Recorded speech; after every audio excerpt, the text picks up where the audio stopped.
খলিফাতুর রসুল ওমর ইবনুল খাত্তাব বলেছে, গরম হয়ে গেছে। সে কি বলেছে? খলিফাতুর রসুল, সেই দুনিয়ায় আর কেউ খলিফাতুর রসুল হওয়ার অধিকার নাই।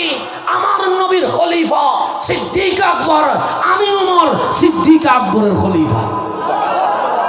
আমাকে কেউ যেন খলিফাতুর রসুল না বলে, আমাকে খলিফাতু আবু বকর বলবে যে আমি আবু বকরের খলিফা।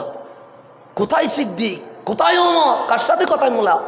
আমাকে কেন খলিফাতুর রসুল বললা? গরম হয়ে গেছে প্রথম দিনে, গরম লকবের মধ্যে। এখন তো আমাদের লকব 5টা না দিলে গরম হয়ে যায়। আমরা প্রথম দিনে গরম হয়ে গেছে কিসের মধ্যে? লকবের মধ্যে। কাকে বলছো খলিফাতুর রসুল? ওমরকে জীবনে কখনো খলিফাতুর রসুল বলবো না। আমি আবু বকর সিদ্দিক রাদিয়াল্লাহু তাআলা কি খলিফা, তো উনি খলিফাতুর রসুল। বাইতুল মাল ওনার হাতে। কিসের বাইতুল মালের দায়িত্ব? অর্থনীতি ওনার হাতে। উনি অর্থমন্ত্রী।